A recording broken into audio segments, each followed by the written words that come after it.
You're listening to the Mother to Baby podcast, medications and more during pregnancy and breastfeeding. Ask the experts with your host, genetic counselor and mom of three, Chris Stallman. Welcome to the first in a series of podcasts by MotherToBaby. And if you don't know about MotherToBaby, we are an organization that answers questions about breastfeeding, pregnancy, also pre-pregnancy exposures, and adoptions. And if you don't know what an exposure is, it actually can be a whole bunch of different things. So things like medications that you take can be an exposure, but also things like getting your hair dyed or nail polish or even chemicals, everyday exposures like pollution. And so what we do as experts is look at the best scientific data available and then try to answer the questions that we receive. MotherToBaby is a national nonprofit organization, and actually we serve all of North America. On today's episode, we're going to be taking some of your calls, and our focus is going to be essential oils and proteins and supplements during pregnancy and breastfeeding. We wanted to focus on essential oils and supplements because these are questions that we receive so commonly. So for example, I have friends who have been using essential oils for different reasons for years, for things like headache and back pain. But when they become pregnant, they become a lot more conscious of what they're putting into their body and on their body. And so before they continue to use any of these products, they like to know if it's something that could potentially be harmful to the baby. And it's the same thing with supplements. Nowadays people are very health conscious. They want to make sure that they have the correct nutrition, the right amount of vitamins, minerals. Sometimes people supplement with things like protein powders, for example. But sometimes their healthcare providers don't know if that has the potential to be harmful either during pregnancy or breastfeeding. So it's something that we're really excited to address because it's such a common question for us, really at all the different mother-to-baby centers across the United States. And as a mom who delivered a baby about a year ago, I can absolutely relate to aches and pains during pregnancy and just wanting to find some relief there. And of course, there are different ways that people have been relieving pain for many years. And we do find, though, that people are trying to turn to what they consider to be a more natural approach. So is there something of an herbal product that can relieve my pain or my discomfort versus, something that we may have used in the past? So it's absolutely understandable that people are looking to find out what's best for them. And so in the spirit of taking questions from the public, we have on the phone this morning Nicole, and she's hopefully going to have some questions for us to answer. Nicole, are you there? I am, yes. Hi, thanks for having me. Hi, Nicole. Thank you for being with us this morning. And tell us a little bit about yourself. Where are you located?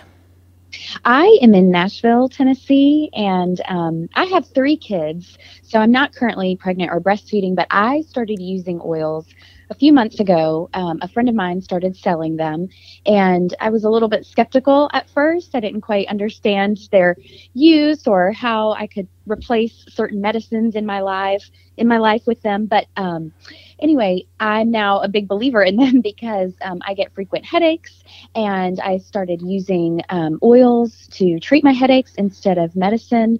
And that really convinced me. There are times when myself or one of my kids or my husband has sore muscles and we use them.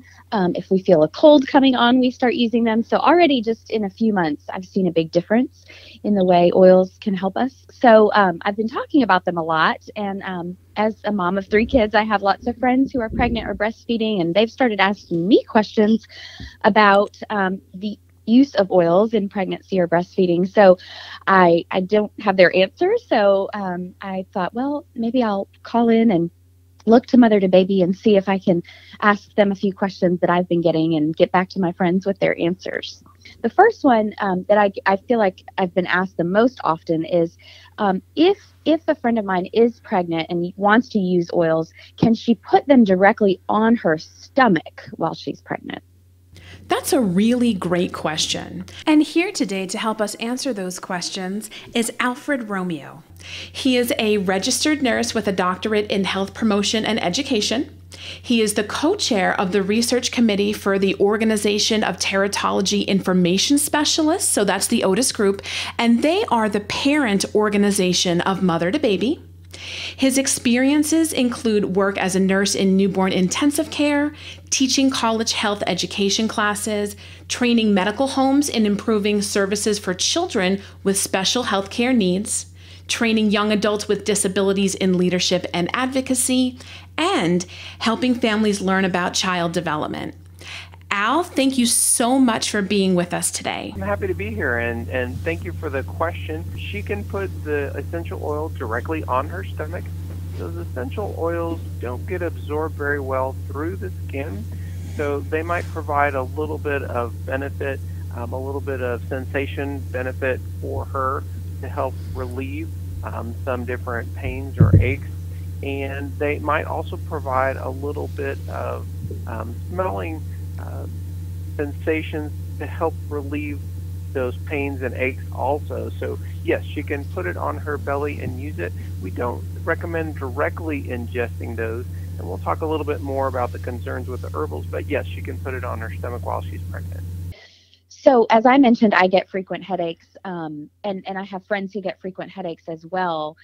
Would you say it's safer to use the oils during pregnancy if you have a headache rather than Tylenol? So I come across this question very frequently. And again, a lot of times people are looking for what they consider to be less medicinal avenue in order to treat their aches and pains. So yeah, we get that all the time. Is it safer to use an oil in pregnancy than it is to use something like an over-the-counter pain reliever? And I think that that's a really complicated question. Al, what are your thoughts on that? It is a very complex question. Safety, remember that nothing is absolutely safe. Remember that there's always that background risk, about a 3% to a 5% chance of having a baby with a birth defect, even with a healthy pregnancy. And for any of exposure, there can be outside of the limits of what we think of as safety. You can have too much water, you can have too much oxygen. So when we're talking about kind of best practices for what to do for some of those different exposures during pregnancy, we're not talking necessarily about absolute safety. We're talking about how to minimize those background risks that already exist. So with the question of the essential oils for headaches instead of Tylenol, yes, the essential oils may provide some of that aromatherapy, and that may help relieve some stress for women. There's not a better one between the essential oils and Tylenol. It kind of depends on which one works better for mom. So if the aromatherapy of the essential oils, putting it on the skin topically, helps relieve those headaches, that would be a good option for her. Remember not to take the essential oils internally. We don't want you to drink them, to put them in tea, to have those ingested directly. The different herbal products aren't regulated by the FDA, so there may be contaminants. We don't know the dose. Usually with those herbal ingredients, we don't have good research whether or not they can cause harm for mom or the baby. So better not to use those essential oils internally. If the headache isn't relieved by the aromatherapy, by putting it on the skin, then Tylenol may be another good option. As with any medication, we want mom to make sure that she's paying attention to the instructions there on the package. It will say how much dose to take and how often to use it, and limits on that use. Remember that you can take too much Tylenol also, so follow those directions. Again, with the Tylenol, we want to make sure she's getting the appropriate dose, because if she's not getting enough of a dose, it may not relieve the headache. Some women are concerned that they need to take half of a dose or less of the recommended dose, but that may not provide the relief for the headache, so take the standard dose. And if that isn't working, if it's a migraine, there are other medications to consider. And adding on to that, sometimes I'll get a call about a mom who is very anxious because she actually did apply essential oils onto the skin as directed and then accidentally touched her mouth or got like a tiny bit in her mouth. And so, that's something that we're really concerned about. I think Al really made the best point with, it's not something we want you to actively eat or swallow or put into your food. But if you just happen to, touch your lips or your tongue, sure, it's not going to taste very good. But we don't have a reason to think that that tiny amount would somehow negatively affect your pregnancy or your milk supply if you were breastfeeding. So when choosing to treat something like a headache, for example, as Al said, using what works for you in the appropriate amount, in the appropriate way, is going to work out just fine for most people. But I would like to say that, if you have constant headaches or, like Al said, migraines, or if your headaches don't go away, even if you're treating them, that it's a good idea to contact your healthcare provider, so your doctor, your midwife, your nurse, because if you have persistent headaches, especially in pregnancy, that can be a sign of a different problem that they would want to treat in a different way. So if your pain gets worse, if it doesn't go away, or if you end up having other symptoms, then contact your healthcare provider. So another question that I had, for example, when you have a cold and you want to put oils on your chest, is it okay to do that? Because if your baby goes to breastfeed later, what if the baby ingests some of the oils and it's near the breast area?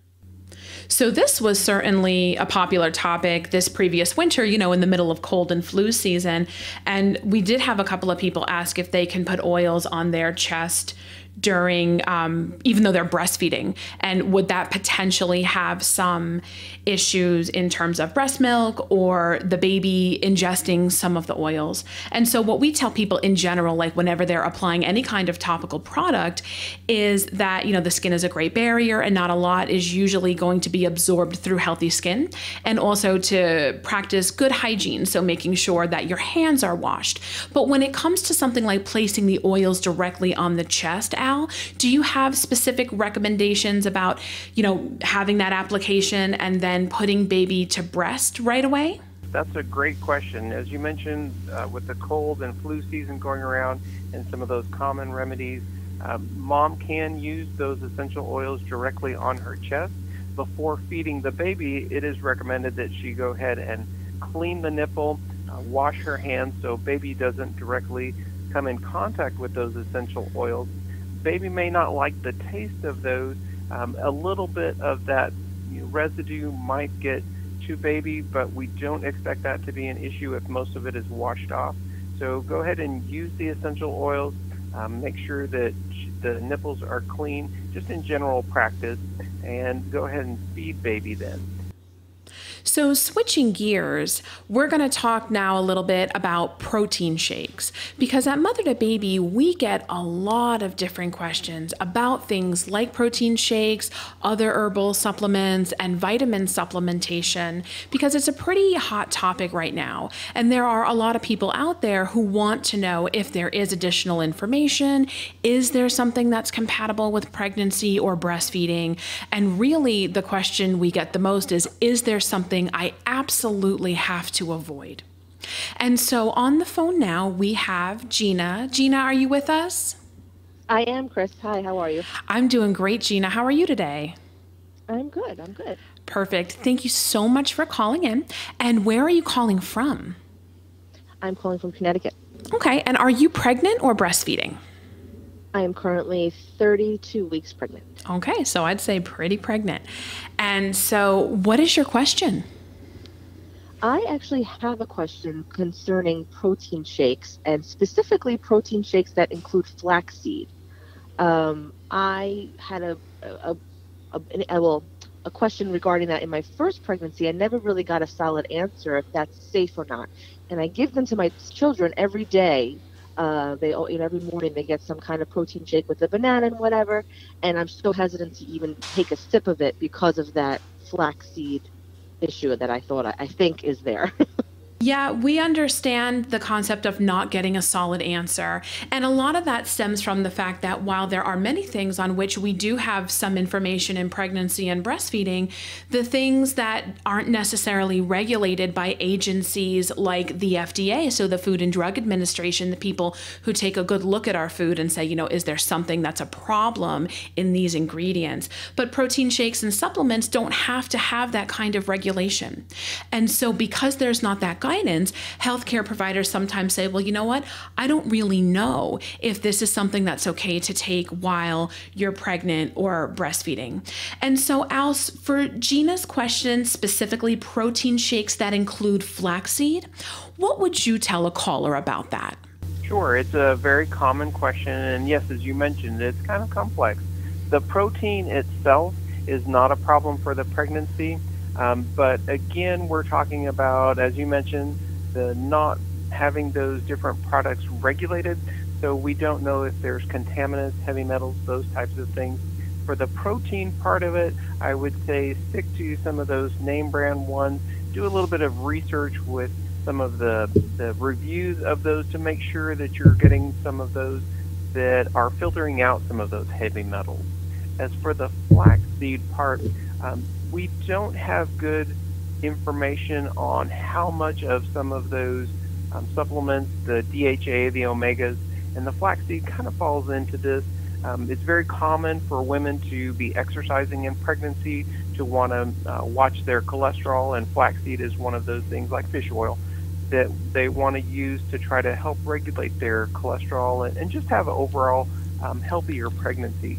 So for that flaxseed, I would say, again, stick to some of those name brand ones. Try to avoid the flaxseed products that have other herbal ingredients. Just get the flaxseed by itself.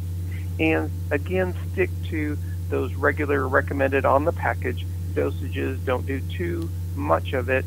And that should get you through the pregnancy in a healthy way. Excellent. And so that's a great way to look at it for pregnancy. Would it be the same or different for breastfeeding? Good point. For breastfeeding, sometimes there are differences. In this particular case with the protein and flaxseed, no, we don't expect there to be any increased risk for the breastfed baby. The protein, just as other sources of protein that mom is going to have, is going to get through the breast milk. The flaxseed, the omegas, are going to get a little bit through the breast milk, but should not be a problem for the breastfed baby in this particular situation. Speaking about the specific ingredient list and specifically vitamin intake, my question is, they always use the phrase proprietary blend without specific vitamin details. Was wondering if there was like a limit of how much you should take in a day. If you could give a little bit more info on what that might mean. Yes, proprietary blend is something that we come across quite a bit because it is on many different labels for different products. And we get calls because people can see some of the ingredients, but they also see this term and they wonder, what does it mean? Does it give us any information that would be valuable? So Al, what are your thoughts on Gina's question about proprietary blend and vitamin limits within a day? Sure. So again, another common question, that proprietary blend, as you mentioned, the manufacturers usually use that to kind of conceal their portions of different ingredients so that they can have their special product that's a little bit different. They're a little bit concerning because we don't know exactly then what might be in that proprietary blend. So the best recommendation for those proprietary blends is try to avoid those. If you're looking for vitamins for general health, prenatal vitamin, multivitamin, or if you're looking for vitamin supplements for exercise, try to stick to those that just have the vitamins and not those additional proprietary blends or herbal ingredients. That would probably be a better way to do it. And then we want to stick to those recommended daily allowances for the vitamins. There are recommended daily allowances in terms of milligrams and percentages. So if the percentages is there, you're looking for somewhere around 100%. Remembering that in prenatal vitamins, not all of those different parts can fit into that vitamin, that physical size of the vitamin. For example, calcium. So the prenatal vitamin may not have enough calcium, so you may need a calcium supplement. So it's going to take a little bit of time to do the math to see if you're getting to that 100% of the calcium, for example, and not going above it. If you're having food sources of some of those vitamins, for example, vitamin C in oranges, don't be too concerned about those as long as you're having a regular food serving size, an orange or two a day. But we want to avoid the megadose supplements that would put you at higher doses. Some of those, for example, again, vitamin C supplements have 300, 500, 1,000%, and that's too high. So look at the milligrams, look at the percentages, and try to stick to that 100%. You can find online the recommended daily allowances for some of the different vitamins if you're interested in having the right amount of vitamin A, or folic acid is another good one. So check on those and try to stick to those regular recommended daily allowances. And that should provide you with the benefits of those vitamins without getting into the higher doses that may cause problems. If you have questions or concerns about what level or amount of vitamins or minerals you should be taking during pregnancy or breastfeeding, or even if you're thinking about becoming pregnant, that's a great time to contact Mother2Baby. So we do have that information, and we do have counselors on hand who could help you go over those numbers and see, if you are getting a significant amount from food sources already, how much supplementation you may actually need versus just saying, well, I'm not sure what I'm going to do. I don't know how much I need. That's definitely something that we can help out with. And Al, I know you definitely have experience answering those questions too. Absolutely. It's a very common question. It's so common that I have those RDA amounts listed on a piece of paper right by my phone with both the milligrams and the percentages, and I'm very comfortable talking women through those. We want to make sure they're as healthy as possible and getting the right amount, not too little, not too much, just the right amount. That's awesome. I have something really similar sitting over my desk as well. And so just to sort of piggyback on that a little bit, Al, is there a certain vitamin that we ingest, so something that we take in pill form or in food form, that potentially could be too much and should be avoided in pregnancy? So something specific that may be an issue? The vitamin C is a good example. Sometimes women are concerned about preventing a cold or preventing the flu, and it's very common to find supplements that have high doses of vitamin C, somewhere on the order of 1,000%, 1,000 milligrams. And that's too much for the pregnancy and for breastfeeding. What happens is, if they're used long term, mom's body gets used to having that high amount, baby's body gets used to having that high amount, and then when she cuts back, the baby's body interprets that as a deficiency, and the baby can have what's called scurvy, those side effects of not having enough vitamin C. Even though baby's technically getting enough, it's less than the baby was getting, so can have different skin and joint issues. We want to make sure, again, to consistently have those higher doses. And another thing to remember about the high dose vitamin C is when we look at the research and dig a little deeper, we don't find any benefit for preventing those different colds and flus and viruses. So there's no added benefit to those higher doses, and it could cause harm in the long term. So better to stick with that 100%. And again, that's usually in the multivitamin or prenatal vitamin. And that makes a lot of sense, because I know a lot of healthcare providers recommend that women continue to take their prenatal vitamins even after delivery to make sure that mom and baby are still getting the adequate vitamins, minerals, and nutrition that they need. We always want mom to continue on those multivitamins, prenatal vitamins throughout their reproductive years. Remember that folic acid, that needs to be at the right amount, minimum 400 micrograms throughout the reproductive years, because it helps the spinal cord close early in pregnancy before usually mom realizes that she's pregnant. So that folic acid isn't something that she starts once she's pregnant. It's important that she has it prenatally before the pregnancy. So yes, those prenatal vitamins will help in breastfeeding, and will help throughout her reproductive years. And that's a great point too, because we know that a lot of people do spend time, focusing on how and when they're going to grow their family. And for other people, sometimes it's not something that was necessarily planned at the moment. Pregnancies happen. And so having that folic acid, even if you're not intending to become pregnant, like you said, women who are in their reproductive years, that's always going to be a recommendation in general, just in case a pregnancy does occur, although it wasn't part of that original plan. So yes, we're very happy to answer any of those questions about vitamins or minerals. Give us a call, and we have expertise in helping you work through those details. And a great place to get in touch with us is to start by going to MotherToBaby.org. There you can get in touch with us through texting, chat, email, and you'll find phone numbers for your local affiliate. Also on MotherToBaby.org, we have our fact sheets. So we have over 100 different exposures and fact sheets that are in a question and answer format. So kind of similar to this. So can I take this medication in pregnancy? What about getting my hair dyed? And we answer them in a way that's easy to read and easy to understand. They're free and they're available in English and Spanish. So if you go to MotherToBaby.org, you'll find many different resources, different ways to contact us, and different ways to get some of the information that we've already provided. And of course, you can always give us a call. So our North American toll-free hotline is 1-866-626-6847. And that will land you with an expert in your area. So someone who may be in or close to your state who's trained to give you this type of information. The phone number is free. Our services are absolutely free of charge, and they are confidential. So you can give us as much or as little information about yourself as you wish, but are also free to ask whatever questions you have.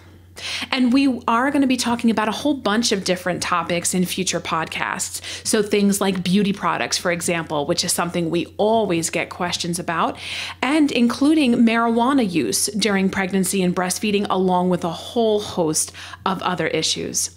So I wanted to say thank you to Al and Nicole and Gina for being part of our very first podcast. It was really exciting. It was a lot of fun. And hopefully we were able to give some good information to everybody who's listening. And with that, we're about ready to sign off. So again, I'm Chris Stallman. Thank you so much for joining us today. And remember, Mother to Baby is here for you. Take care.